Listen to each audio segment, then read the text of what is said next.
Hello everyone, कैसे हैं आप लोग। मैं हूं आर एस धोनी। आप देख रहे हैं धोनीज मैथ सॉल्यूशंस। आज के इस वीडियो में हम आप लोगों के लिए जो आपके 14 चैप्टर्स हैं उनको उनके सारे फॉर्मूले और बेसिक कॉन्सेप्ट सब हमने चैप्टर वाइज जो है डिस्कस करने वाले हैं इस वीडियो में, ठीक है। और ये वीडियो जो होंगे हमारे 3 पार्ट्स में होंगी।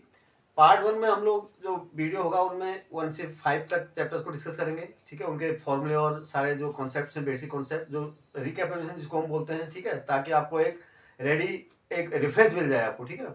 और पार्ट 2 में जो सेकंड नंबर का वीडियो होगा उसमें हम 6 से लेकर 10 तक के चैप्टर्स को कवर करेंगे। और लास्ट जो थर्ड पार्ट होगा उसमें हम लोग क्या करेंगे, 11 से लेके 14 तक के चैप्टर्स को कवर करेंगे, ठीक है। क्योंकि एक वीडियो में अगर हम लंबा हो जाएगा काफ़ी वीडियो, ठीक है। अगर सारे चैप्टर एक ही वीडियो में डाल देंगे तो वो काफ़ी लेंथी होने के चांसेस पूरे हैं, ठीक है ना।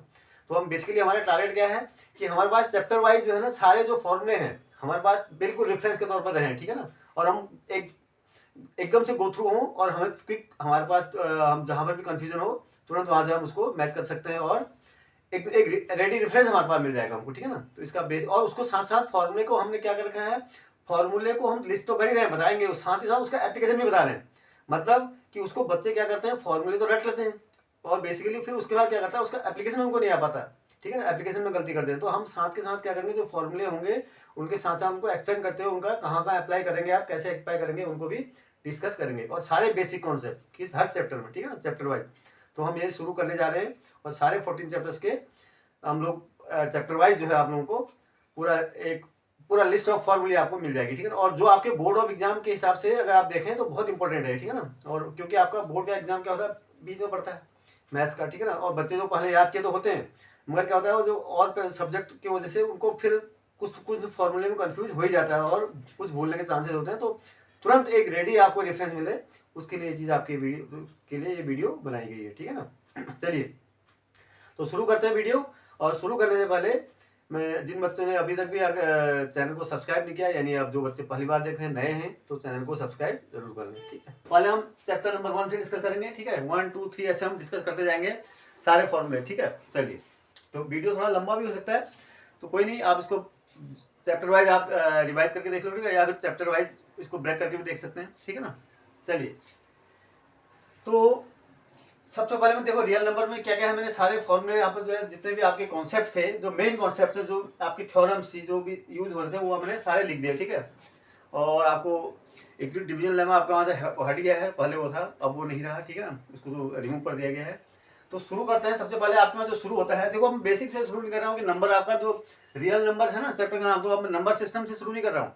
नंबर सिस्टम से मतलब मैं आपको ये नहीं बता रहा जा रहा है कि होल नंबर क्या है, निगेटिव नंबर क्या है, रेशनल नंबर क्या है, ठीक है ना, नेचुरल नंबर क्या है, क्योंकि ये तो आप पढ़ चुके हैं बेसिकली, ठीक है। तो वहाँ से इतना भी डेप्थ में स्टार्ट नहीं करेंगे क्योंकि फिर तो काफ़ी लंबा हो जाएगा और ये चीज़ बच्चे आप जानते भी हैं। तो हम जो क्लास 10 में जो नई चीज़ आपके साथ इंट्रोड्यूस हुई है वहाँ से डिस्कस करेंगे, ठीक है। तो सबसे पहले आपकी जो नई चीज़ स्टार्ट हुई थी वो क्या थी, फंडामेंटल थ्योरम ऑफ अरिथमेटिक। क्या थी, फंडामेंटल थ्योरम ऑफ अरिथमेटिक। तो इसका स्टेटमेंट क्या था बेटा, देखो ध्यान से पढ़ना और कुछ समझना, साथ में पढ़ना ही इंपॉर्टेंट नहीं है, पढ़ के आपने उसको रट लिया ये बहुत ज़्यादा इंपॉर्टेंट नहीं है, ठीक है, अच्छी बात है, मगर उसको अप्लाई करना कि कैसे, इसका मीनिंग क्या है, एक्चुअली इसका सिग्निफिकेंस क्या है, वो ज़्यादा समझना इंपॉर्टेंट है, ठीक है ना। तो क्या है, every composite number can be expressed या factorise as a product of primes and this factorisation is unique apart from the order in which the factors occur. मतलब कोई भी कंपोजिट नंबर आप लेते हैं उसको हम क्या कर सकते हैं, फैक्टराइज जब हम करते हैं तो वो फैक्टराइज जो प्राइम फैक्टर्स जो होते हैं वो क्या होते हैं, यूनिक होते हैं। मतलब उनको एक ही प्राइम, सिर्फ ऑर्डर ही आप चेंज कर सकते हो किसी प्राइम कंपोजिट नंबर को। जैसे कंपोजिट नंबर सपोज मैं ले लूँ 20, ठीक है, 20 इज टू फैक्टराइज करूँगा तो कैसे कैसे हो जाएगा, देखो 2 × 5। तो ये इसके यूनिक है प्राइम फैक्टर्स, इसके अलावा कोई भी प्राइम फैक्टर्स में आएंगे नहीं। 20 को आप कैसे ही फैक्टराइज करो, ठीक है ना, अगर प्राइम फैक्टर्स यही होंगे, या आप हो सकता है ऑर्डर कैसे चेंज हो सकता है आप ऐसे लिख दो इसको, या फिर ऐसे भी लिख सकते हो आप इसको। तो द ऑर्डर में भी change but the prime factors will remain the same, इसका ये मतलब है, ठीक है ना। यूनिकली हम किसी भी नंबर को, कंपोजिट नंबर को फैक्टराइज कर सकते हैं, इसका ये मतलब है, ठीक है। पॉइंट 2 में आते हैं। Let p be a prime number if p divides a square then P divides A, then P divides होगा यहाँ पर, ठीक है, then P divides A where A is a composite number। अगर क्या कहता है ये भी आपको पता है ना, अगर कोई P एक प्राइम नंबर है, suppose P prime number suppose मैं ले लेता हूँ, क्या लेता हूँ, 3 लेता हूँ, ठीक है, and P divides A square, A जो कोई पॉजिटिव नंबर, सपोज में A जो है ना आपका A 6 ले लेता हूँ, ठीक है, 6 का स्क्वायर कितना होगा 36। अगर P 36 को डिवाइड कर रहा है, A 36 वो 6 का स्क्वायर, A की जगह 6 है यहाँ पर, ठीक है, A is dividing A square, it means A will definitely divide this A 6, 3 6 को डेफिनेटली डिवाइड करेगा, इसका ये मतलब है, ठीक है ना। जहाँ A क्या है, एक कोई भी पॉजिटिव इंटीजर है और P क्या है यहाँ पर प्राइम है, ये P था यहाँ पर, ठीक है ना, this was P and this was A 6 था, ठीक है, इसका मतलब है। Now point number 3, root x is irrational where x is a non perfect square. ये आप अच्छी तरह जानते हैं, अगर कभी भी अगर स्क्वायर रूट हो, स्क्वायर रूट के अंदर में अगर आपने नॉन परफेक्ट स्क्वायर अगर नंबर रखा है तो उसका स्क्वायर रूट निकालेंगे, हमेशा क्या आएगा, इरेशनल आएगा। जैसे आप प्रूव करते हैं ना, √2, लाइक क्या है, √2, √3, √5, ये सब क्या है, √10, ये सब क्या है, इरेशनल है। मगर √4 ये क्या है, रेशनल है। ये क्यों रेशनल है, क्योंकि 4 जो है परफेक्ट स्क्वायर नंबर है। ऐसी √9 ये भी क्या है, रेशनल है, क्यों, क्योंकि परफेक्ट स्क्वायर है 9 ना। तो नॉन परफेक्ट स्क्वायर केस में आपका हमेशा ये क्या होंगे, इरेशनल होंगे। ये आप आगे सेक्शन में प्रूव भी करते हो इसको, ठीक है, यानी √2 is irrational, √3 is irrational, prove करते हो ना। और लेट एक्स बी और रेशनल। अच्छा, यहाँ पर आ गया। इसके अलावा क्या है, यहाँ पर एक पॉइंट और है जो कि बहुत इंपॉर्टेंट है यहाँ के हिसाब से, अगर मैं देखूँ, ठीक है, क्लास 10 में अगर जो आपने पढ़ा था 3 पॉइंट,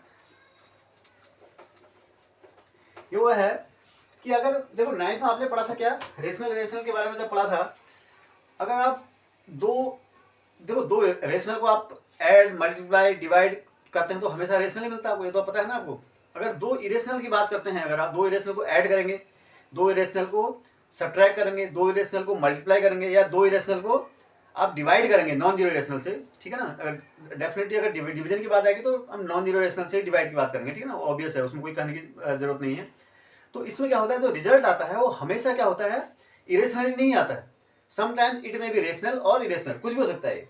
बात समझ रहे हैं। अगर हम 2 इरेशनल नंबर को ले लूँ, सपोज मैं ये लेता हूँ, अगर मैं कोई भी कहूँ, सपोज मैं एक नंबर माना √2 ले लूँ, दूसरा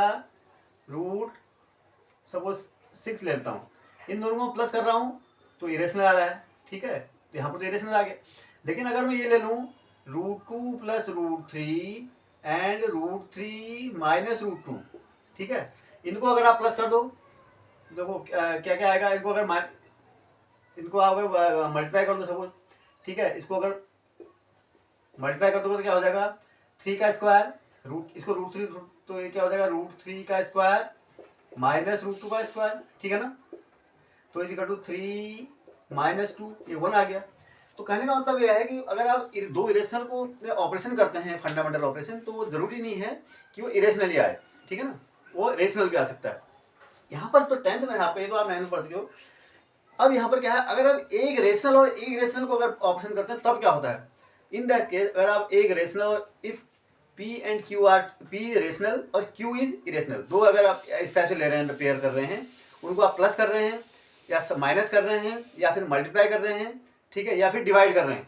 देखो डिवीजन के लिए फिर अगेन नॉन जीरो होना चाहिए एक नंबर, ठीक है, जिसे डिवाइड कर रहे हो, तो वो नंबर क्या होगा, हमेशा इरेशनल होगा, वो नंबर क्या होगा, इरेशनल होगा। बात समझ रहे, यानी एक रेशनल और एक इरेशनल को अगर हम आप उसमें फंडामेंटल ऑपरेशन कर रहे हैं, प्लस माइनस डिवाइड मल्टीप्लिकेशन, तो वो क्या होगा, हमेशा the result will be an irrational number, ठीक है ना।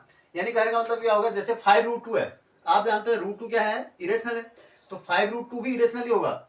ऐसे ही 5 प्लस √3 क्या होगा, इरेशनल ही होगा। ऐसे ही 5/√3 क्या होगा, √3/5 करोगे तो ये भी इरेशनल ही होगा, ठीक, समझ रहे बात को। तो इस तरीके से सारे क्या हैं, इरेशनल ही होते हैं, ठीक है। चलिए 4 पॉइंट में आते हैं। 4 पॉइंट में क्या है, लेट एक्स बी और rational number whose decimal expansion terminates, ठीक है, एक्स एक डेसिमल नंबर है, सॉरी रेशनल नंबर है जिसका डेसिमल रिप्रेजेंटेशन क्या होता है, टर्मिनेट हो रहा है, ठीक है। रेशनल देखो एक्स एक रेशनल नंबर है, then X can be express in the form P/Q where P and Q are coprimes and prime factorization of q is of the form 2 raised to power 5, 2 raised to power m, 5 raised to power n, where m and n are non negative integers. ठीक है, चलो देखो इसको, देखो ये बहुत important आप लोगों के लिए, वहाँ ये बहुत इंपॉर्टेंट कॉन्सेप्ट है जो आप लोगों के लास्ट ये 3 इसमें लिखे हुए हैं। ठीक है, 4, 5 एंड 6, इनको थोड़ा ध्यान से देखना। और ये आपके वहाँ से एग्जाम में जरूर इस टाइप के क्वेश्चन आपके वहाँ आते ही आते हैं। ठीक है ना, 1 मार्कर 2 मार्कर्स में जरूर आते हैं। तो होता क्या है, लेट कोई भी रेशनल नंबर अगर है, अगर वो पी अपॉन क्यू के फॉर्म में लिखा गया है, ठीक है, ठीक है, अगर उसको हम लिख सकते हैं, और हमें पता है कि अगर उसका डेसिमल एक्सपेंशन टर्मिनेट हो रहा है, कोई भी डेसिमल अगर रेशनल नंबर है सपोज, ठीक है, उसका क्या कहता है, हुज डेसिमल एक्सपेंशन, हमें पता है उसका डेसिमल एक्सपेंशन टर्मिनेट ही हो रहा है। ठीक है, terminate, then x can be express in the form p upon q, x को हम हमेशा p अपॉन q के फॉर्म में लिख सकते हैं, जहां q के टर्मिनेटिव, मतलब कोई भी रेशनल नंबर अगर है, उसका डेसिमल एक्सपेंशन सपोज अगर है और टर्मिनेट होता है, तो उसका जो p अपॉन q के फॉर्म में लिखोगे तो q का जो फॉर्म होगा वो 2 raised power m 5 raised power n ही होगा। यानी जो q के और p और q क्या होने चाहिए, को प्राइम होने चाहिए, उनमें कोई कॉमन फैक्टर नहीं होना चाहिए। तो q के जो प्राइम फैक्टर्स होंगे या तो 2 होंगे या 5 होंगे या फिर दोनों होंगे। बात समझ रहे हैं, अगर कोई डेसिमल रेशनल नंबर x है, उसको हम उसका डेसिमल एक्सपेंशन टर्मिनेट हो रहा है। ठीक है, बात समझ रहे हैं, उसका डेसिमल एक्सपेंशन क्या हो रहा है, टर्मिनेट हो रहा है। तो इसका मतलब क्या है कि उसका हम p अपॉन q के फॉर्म में अगर लिखेंगे तो जहां p और q क्या है, को प्राइम्स है, और q क्या जो फॉर्म होगा, वो q का जो प्राइम फैक्टराइजेशन होगा वो क्या होगा, 2 raised power m 5 raised power n, यानी 2 इंटू 2, जो q के फैक्टर्स होंगे 2 और 5 ही होंगे। जैसे मतलब ऐसे हो सकता है 2 इंटू 2 की पावर 3, 5 की पावर 1, कुछ भी हो सकता है। ठीक है ना, जहां m n n are non negative, zero भी हो सकता है। ठीक है, हो सकता है 2 ही हो सकता है 5 भी हो, तब भी चलेगा। तो इसका मतलब अगर कोई भी डेसिमल नंबर है, उसका अगर डेसिमल टर्मिनेट, अगर एक्सपेंशन टर्मिनेट हो रहा है, तो उसके जो हम पी अपॉन क्यू को फॉर्म में उसको लिखेंगे, तो क्यू का जो फॉर्म होगा वो होगा, जो प्राइम फैक्टराइजेशन होंगे वो 2, प्राइम फैक्टर्स होंगे 2 या 5 या दोनों होंगे, इसके अलावा कोई नहीं होंगे, गारंटी है। ठीक है ना, बात समझ रहे हैं, इसका ये मतलब है। ठीक है, फिफ्थ में आ जाइए, फिफ्थ भी लगभग इसी तरह के हैं। लेट एक्स भी, इसका फिर कन्वर्स है फिफ्थ। ठीक है, एक्स एक पी अपॉन क्यू के फॉर्म में कोई रेशनल नंबर लिखा है, that the prime factor Q of the form, इसका यहाँ पर है, अगर कोई रेशनल नंबर एक्स है, उसको पी अपॉन क्यू के फॉर्म में लिखा है। ठीक है, तो फिफ्थ पॉइंट है, if x, let x is equal to p upon q be a rational number such that prime factorization of q is of the form 2 raised power 5, 5 यहाँ पर 5 2 raised power m 5 raised power 5 के m के form में q का है form. अगर x कोई rational number है जिसको हम अगर p अपॉन q के फॉर्म में लिख सकते हैं, जहां p और q क्या है, को प्राइम्स हैं, और q का फॉर्म जो है दिया हुआ है, it is 2 into 2 raised power m और 5 रेस्ट पावर n के फॉर्म में लिखा जा सकता है।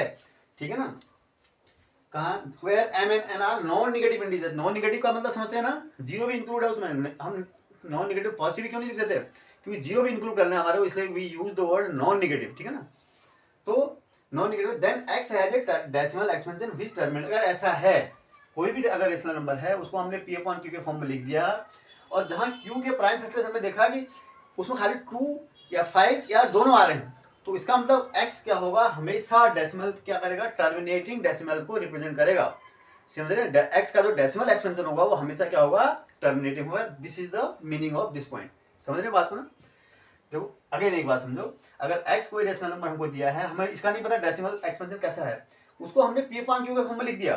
ठीक है, और फिर देखा कि जहां p और q को प्राइम है, फिर देखा कि q के प्राइम फैक्टर्स या तो 2 हैं या 5 हैं या 2 और 5 दोनों हैं, उसके अलावा कोई नहीं है। तो इसका मतलब गारंटी है कि x का जो डेसिमल एक्सपेंशन होगा वो टर्मिनेटिंग होगा ही होगा। ठीक है ना, ये मतलब।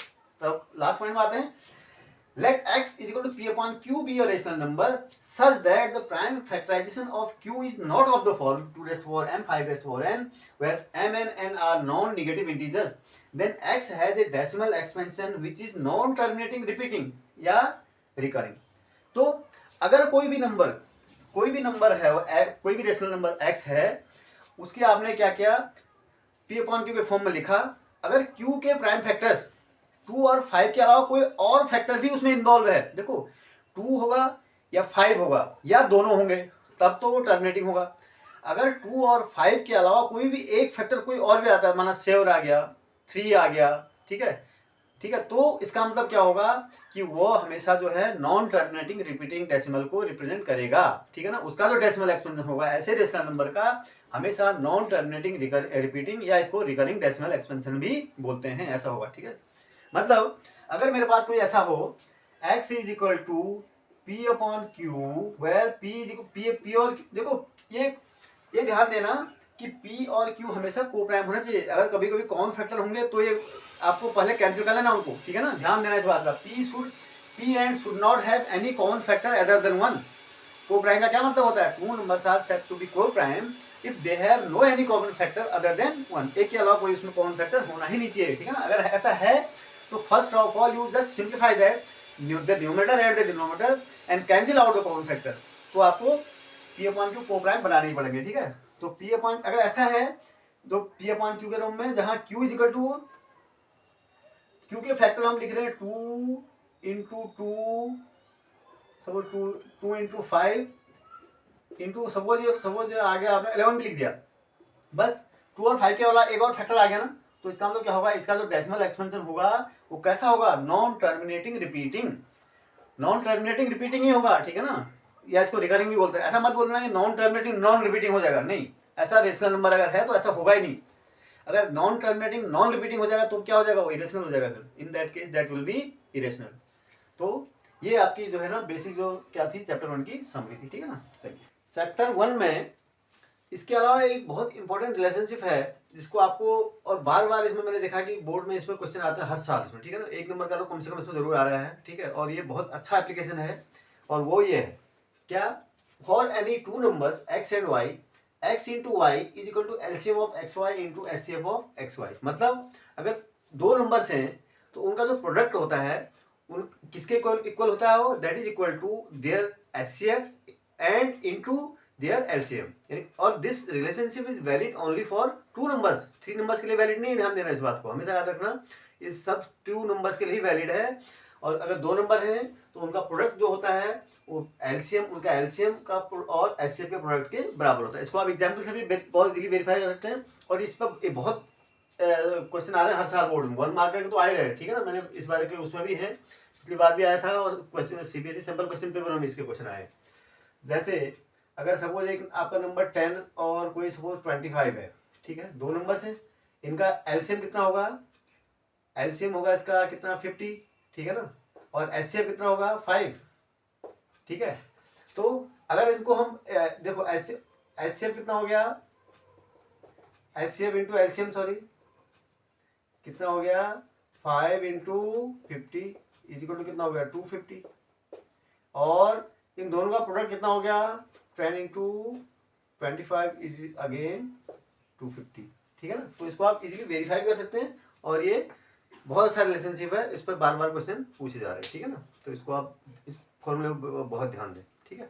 चैप्टर नंबर 2 पॉलिनोमियल्स में देखते हैं, ठीक है, क्या क्या इसमें फॉर्मूले हैं, क्या क्या बेसिक कॉन्सेप्ट्स हैं, समराइज करते हैं इसको, ठीक है, जो कि आपके लिए बहुत एग्जाम में हेल्प करेंगे आपको, ठीक है। तो फर्स्ट इसका पॉइंट है, a quadratic polynomial is in x with real coefficients is of the form ax square plus bx plus c, a b c belongs to r and a is not equal to 0. This is the basic definition of a quadratic polynomial.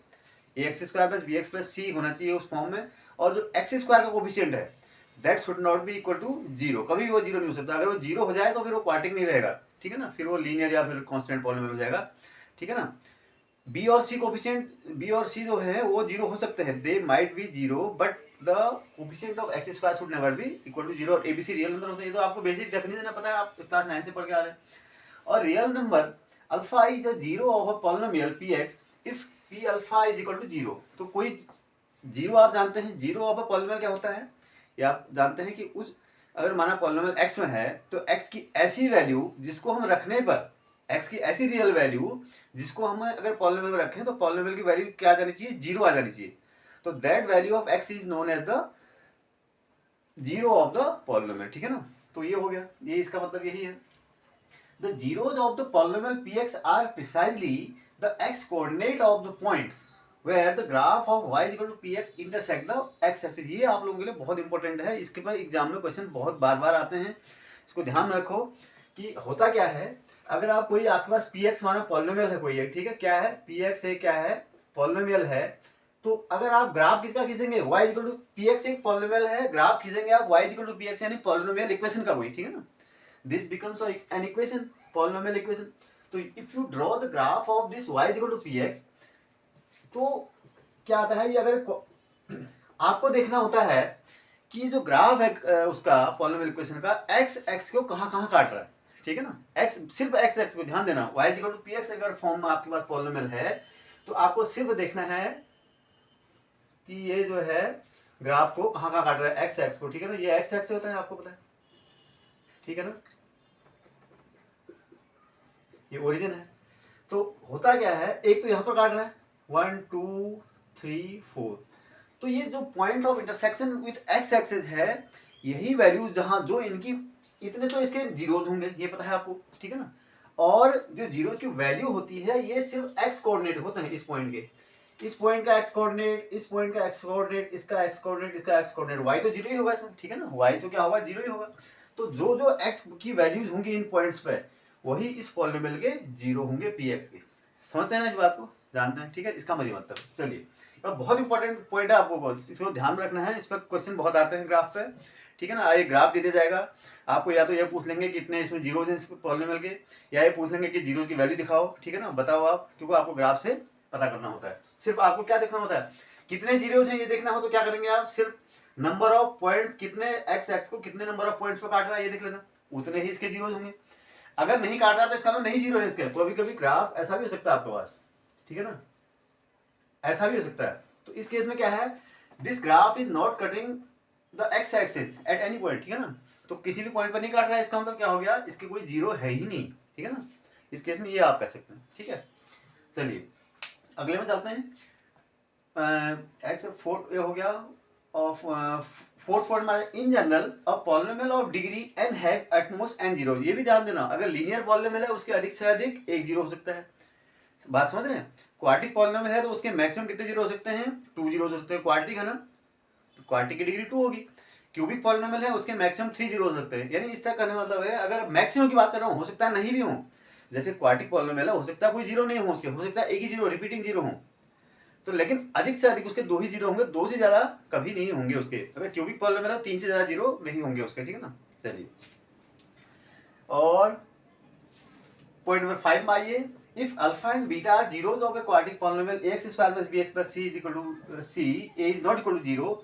देखो a is not equal to zero अधिकतर उसे हमें लिखना चाहिए, ठीक है ना, लिखा जाता है, अगर नहीं लिखा है तो यू अगर क्वाड्रेटिक पॉलिनोमियल की बात कर रहा है तो अंडरस्टूड है कि a is not equal to zero होना चाहिए, ठीक है ना। Then alpha plus beta is equal to minus B upon A और alpha beta is equal to C upon A. ये दो जो रिलेशंस हैं ये बहुत इंपॉर्टेंट हैं, सारी आपकी जो पूरा जो चैप्टर है उसी पे बेस्ड है, ठीक है, क्योंकि पहले डिवीजन एल्गोरिथम था वो अब रिव्यू सिलेबस में हट गया है।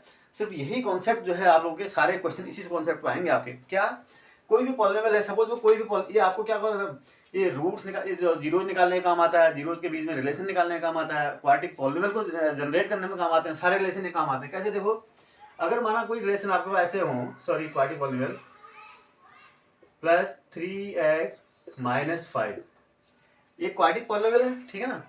अगर इसके जीरो अल्फा बीटा अगर है माना, तो अल्फा प्लस बीटा दोनों का सम कितना होगा, कहता है coefficient of x square, coefficient of x square, sorry coefficient of X minus of coefficient of X 3 upon coefficient of x square, B by A लिखा ना, देखो बी बाई ए, बी की जगह 3 है, ए की जगह x है, सॉरी ए की जगह 2 है, b क्या है कोफिशिएंट ऑफ x, a क्या है coefficient of x square. And similarly if you find the product of these zeros alpha beta, इनको अगर इसका प्रोडक्ट देखेंगे तो क्या हो जाएगा, it is constant term minus 5, sign का ध्यान देना, देखो यहाँ पर माइनस 5 लिखा है ना, माइनस 5 डिवाइडेड बाई 2, ये चीज बताता है, ठीक है ना। This is valid for quadratic polynomial, ठीक है ना।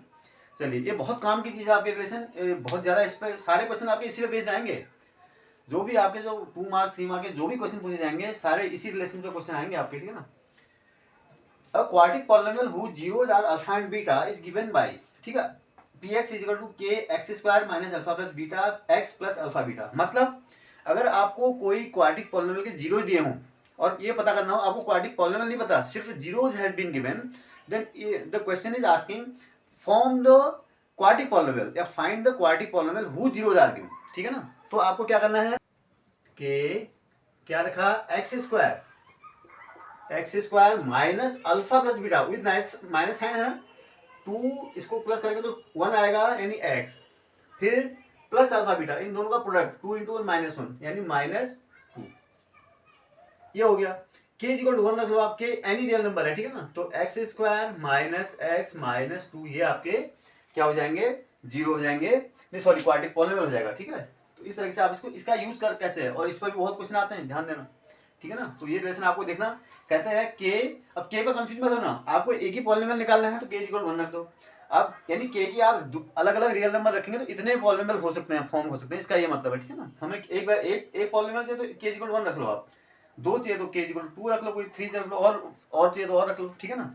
चलिए अब लास्ट में आते हैं, एक और आपके पास क्यूबिक पॉलिनोमियल के बारे में, हालांकि इस पर क्वेश्चन बहुत कम आते हैं हम लोग के, लेकिन आपके बुक में है, ठीक है ना, पहले था है, तो इस पर थोड़ा सा आप देख लो, वैसे तो क्वेश्चन इस पर क्यूबिक पॉलिनोमियल कम ही आते हैं, मतलब इस पर थोड़ा सा relation between coefficient and zeros में थोड़ा सा, लेकिन फिर भी एक रिलेशन, अगर alpha beta gamma are zeros of the cubic polynomial, बताया था ना, क्यूबिक पॉलिनोमियल के मैक्सिमम कितने जीरो हो सकते हैं, 3, तो let alpha beta be the 3 zeros of any cubic polynomial ax cube plus bx square plus cx plus d where a is not equal to 0। यहाँ पर क्या होना चाहिए, हाईएस्ट डिग्री का कोएफिशिएंट 0 नहीं होना चाहिए हमेशा, क्यूबिक पॉलिनोमियल कर रहे हैं तो एक्स क्यूब का कोएफिशिएंट शुड नॉट बी 0, ठीक है ना, और वही 0 हो जाए तो फिर क्या बचेगा, वो फिर तो या तो क्वाड्रेटिक होगा या लीनियर होगा या फिर कांस्टेंट पॉलिनोमियल हो जाएगा, क्यूबिक तो नहीं रहेगा ना।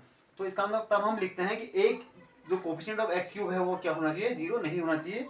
देन अगर ऐसा है तो उनका जो सम होता है alpha plus beta plus gamma होगा, sorry this is your alpha plus beta plus gamma, ठीक है, is equal to minus B upon A, ठीक है, यानी तीनों का जो सम होता है alpha plus beta plus gamma is equal to minus B upon A, उनको अगर पेयर में लेके प्रोडक्ट करके उनका सम करेंगे, यानी alpha beta plus beta gamma plus gamma alpha ए करेंगे, इनका प्रोडक्ट क्या होगा, इनका सम जो होगा उनको क्या करेंगे, that will be C upon A, C क्या है, constant of coefficient of X, A क्या है, कोएफिशिएंट ऑफ एक्स क्यूब, यहाँ पर बी क्या था, कोएफिशिएंट ऑफ एक्स स्क्वायर, और ए क्या है, कोएफिशिएंट ऑफ एक्स क्यूब है, ठीक है ना। एंड उन तीनों को अगर प्रोडक्ट करेंगे, मल्टीप्लाई करेंगे, that will be minus D upon A, D क्या है, कांस्टेंट टर्म, ए क्या है, coefficient of x cube with negative sign, right, समझ रहे हो बात को। अगर मान लो इसका यूज क्या है, जैसे अगर ये है, अगर आपका कोई पॉलिनोमियल माना ऐसा होता है cubic polynomial 2x cube minus x square plus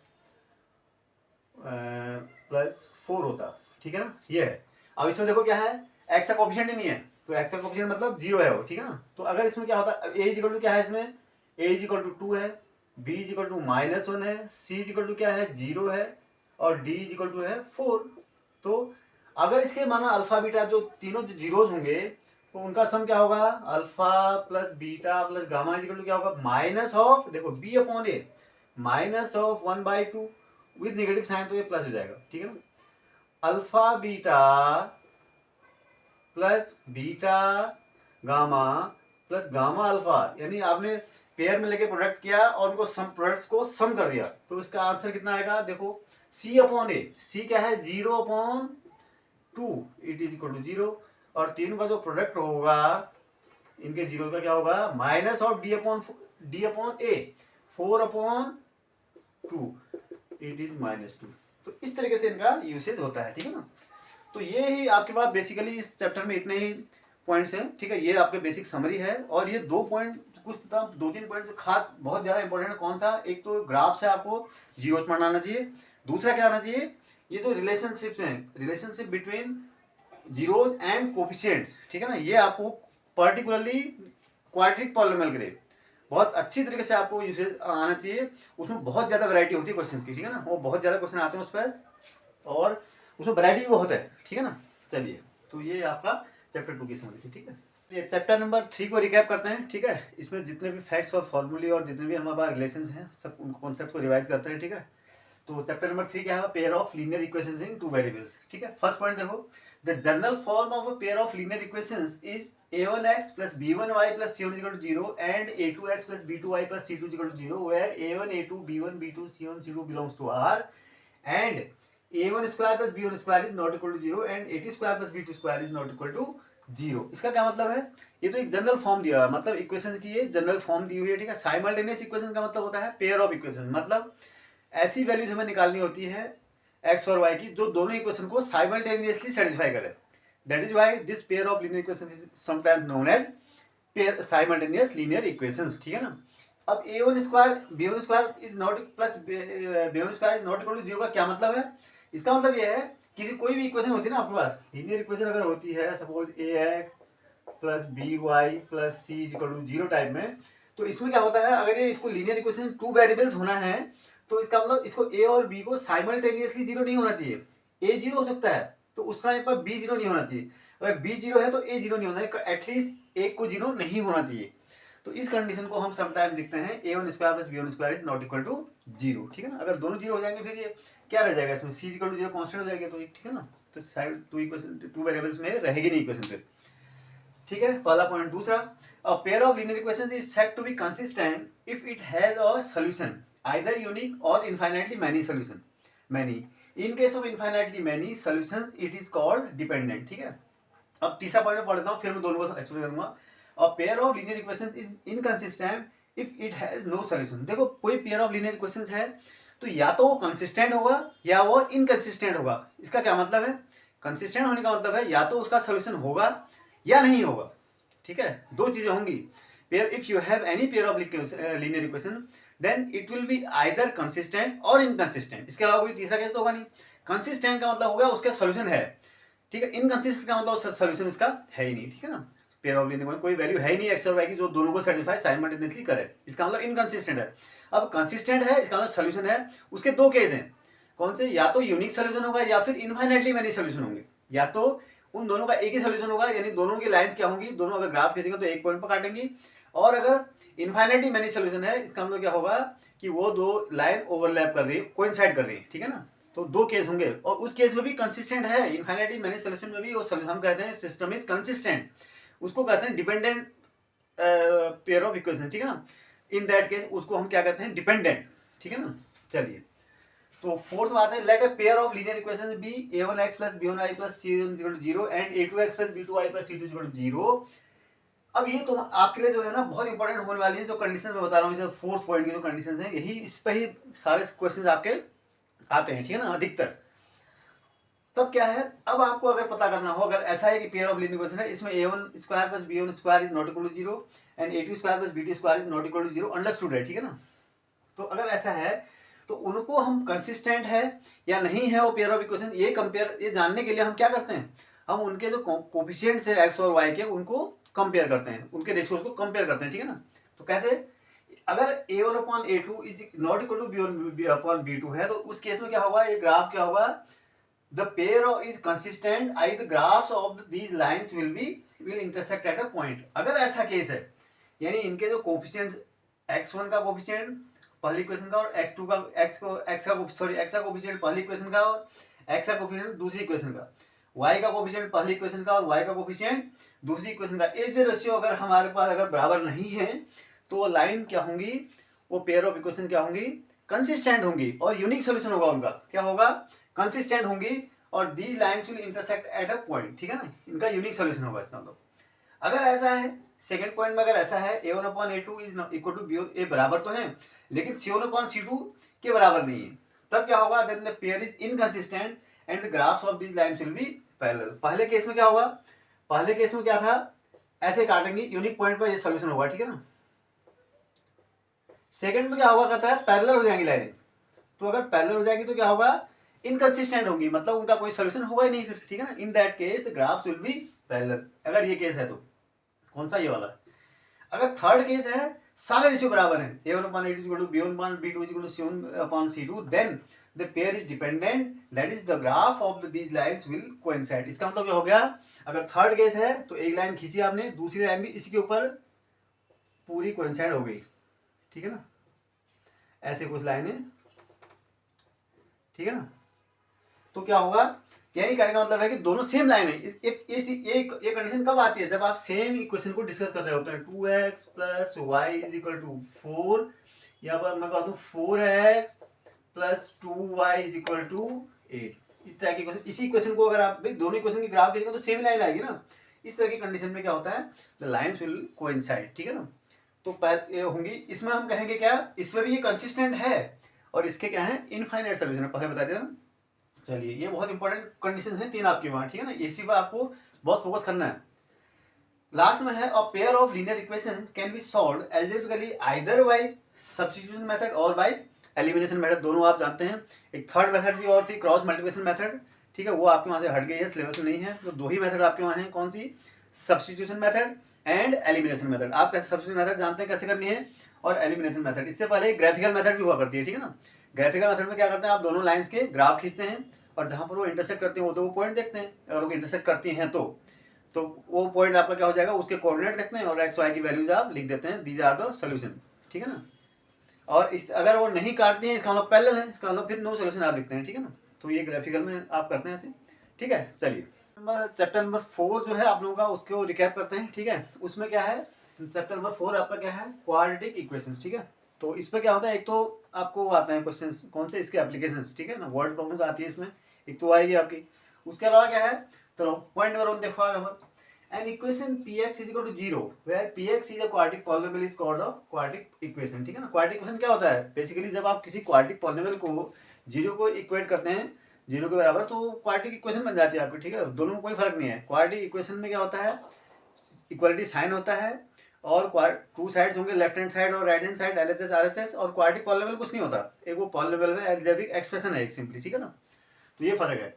तो that is A X square plus B X plus C, आप जानते हैं ये स्टैंडर्ड फॉर्म है क्वाड्रेटिक पॉलिनोमियल का, जहां एज नॉट इक्वल टू 0, ठीक है ना।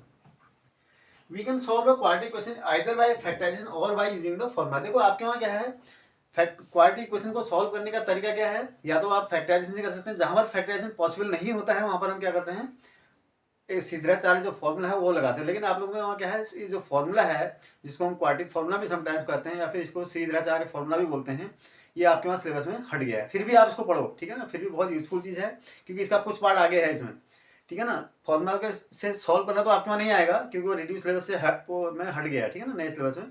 लेकिन फिर भी आपको ये चीज़ें फॉर्मूला पता होना चाहिए, उसकी प्रॉपर्टीज पता होनी चाहिए, ठीक है, क्या होता है उसमें। तो एक तो फैक्टराइजेशन से करेंगे, कैसे होगा, फैक्टराइजेशन तो सिंपली मिडिल टर्म स्प्लिट करते हैं हम। सबसे ज़्यादा यूजफुल जो यूज होता है जो मिडिल टर्म स्प्लिटिंग का, फैक्टराइजेशन का, वो सिर्फ क्वाड्रेटिक इक्वेशन को सॉल्व करने में ही होता है, समझ रहे हैं। तो हम क्या करते थे, अगर A X square plus B X plus C को अगर हम फैक्टराइज करेंगे, ऐसे A x plus B, 2 linear factor में इसको फैक्टराइज करते हैं, ठीक है ना, इज इक्वल टू 0।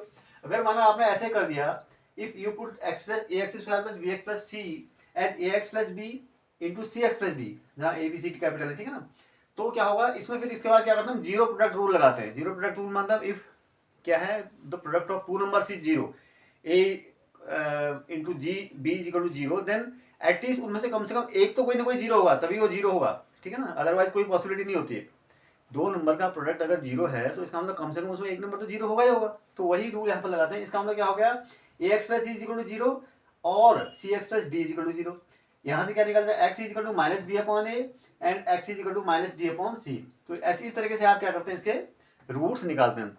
यहाँ पर जो एक्स की वैल्यू जाती है उसको हम क्या बोलते हैं, रूट्स। और क्वाड्रेटिक पॉलिनोमियल में जीरो जो एक्स के लिए जो वैल्यू निकालते थे वो क्या होते थे, जीरोज होते थे, ठीक है ना। अब ये तो हो गया फैक्टराइजेशन से, आप सिंपल है, फैक्टराइजेशन से तो कोई दिक्कत नहीं है इसमें।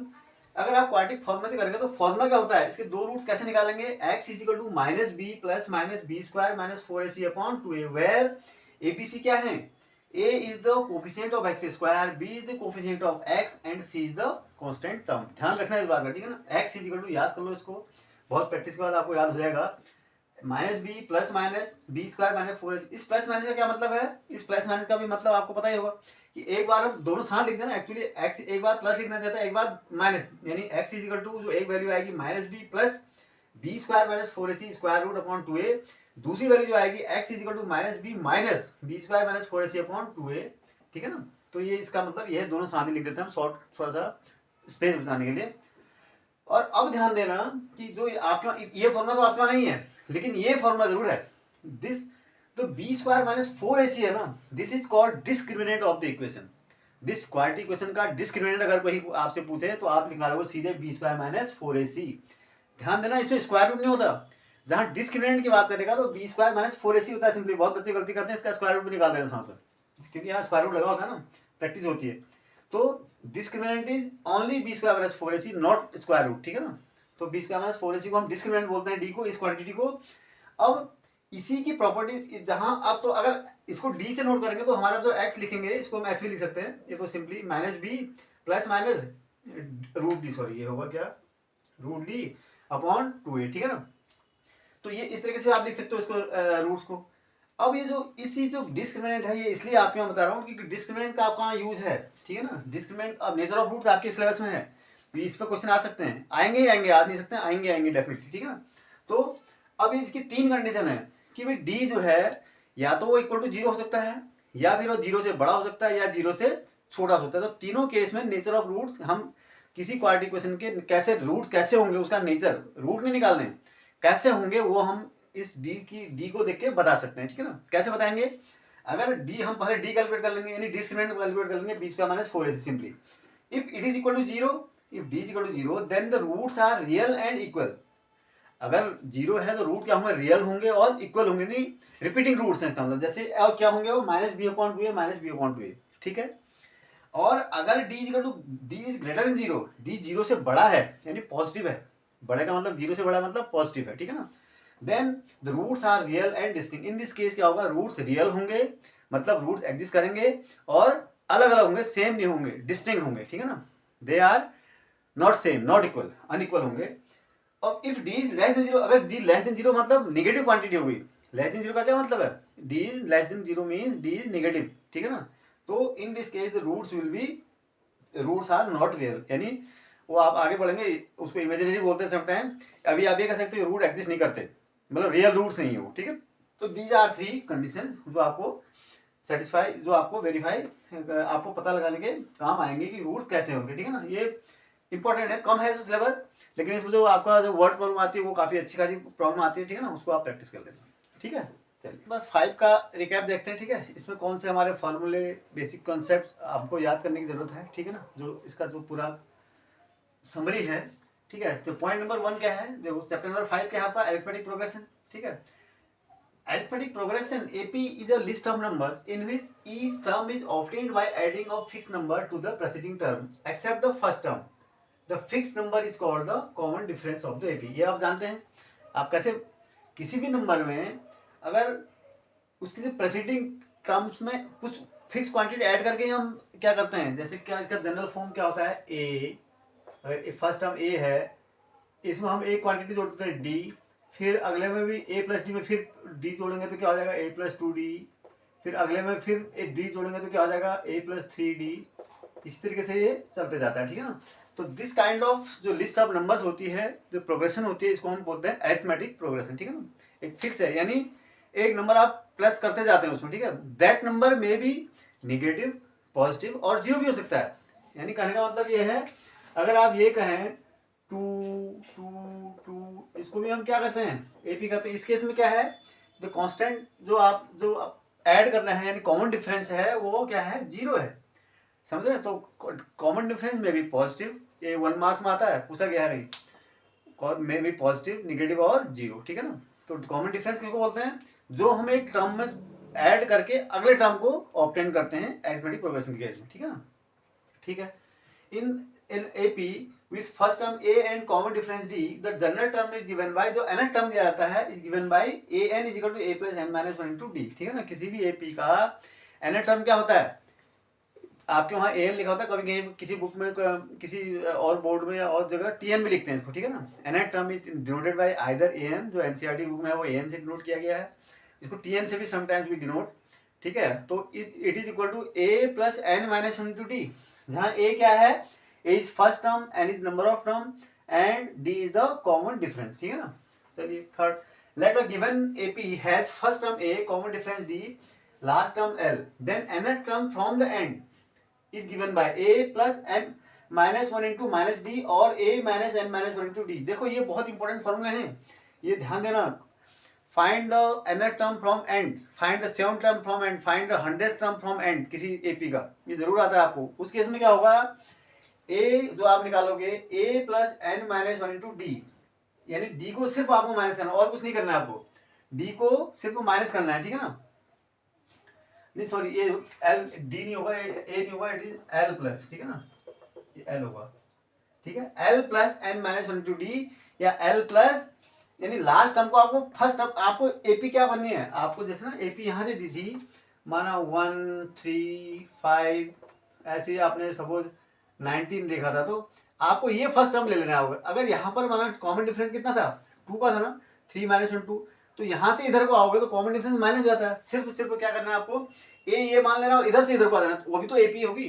तो इस केस में एपी आपको बैकवर्ड तरीके से देखनी होती है, यानी जहाँ से राइट हैंड साइड से आपको एपी देखनी होती है, ठीक है ना। तो इस केस में क्या होगा, L plus N minus one into D, जहाँ एल जहाँ क्या है लास्ट टर्म है, और N minus one into D, D की जगह सिर्फ आप माइनस कर दोगे और फर्स्ट टर्म एल को ले लोगे, ठीक है ना, क्योंकि आप वहां से काउंट कर रहे हो ना, फ्रॉम द एंड काउंट कर रहे हो, ठीक है। ये फॉर्मूला बहुत इंपॉर्टेंट है आप लोगों का, ध्यान देना, l minus n minus one into d, ये फॉर्मूला हो जाता है इसमें, ठीक है। Sum of first n terms of an AP is given by, जो एन टर्म्स का सम होता है वो 2 फॉर्मूले हैं आपके वहाँ, ठीक है ना, बहुत इंपॉर्टेंट है। वो कब अप्लाई करने हैं आपको, जो वेरिएबल्स आपको दिए होते हैं उन जिनकी वैल्यू उसको आपको ध्यान में रखना पड़ता है।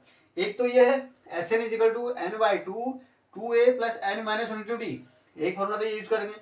अगर कभी कभी आपको लास्ट टर्म दिया हो सकता है, first term of last terms of number of terms, तो उस केस में आप क्या यूज करेंगे, S N is equal to N by two A plus L. L क्या है जहाँ पर, L is equal to again A plus N minus one into D, ठीक है ना, एल लास्ट टर्म है आपका, ठीक है। एल या एन टर्म भी कर सकते हैं या लास्ट टर्म भी कर सकते हैं उस एपी का, ठीक है, तभी तो सम निकालेंगे, क्योंकि आप जो सम निकालेंगे उसके लिए आपको लास्ट टाइम पता होना चाहिए कौन से टर्म तक आप निकाल रहे हो सम किसी एपी का, ठीक है ना। तो ये दोनों फॉर्मूले आपको बहुत इंपॉर्टेंट है। और कौन सा यूज करना है कहाँ पर, जब आपको लास्ट एंड टर्म लास्ट नहीं दिया हो तो लास्ट टर्म तो आप ये यूज करेंगे, अगर आपको ए और लास्ट टर्म पता हो तो आप ये यूज करेंगे, ठीक है।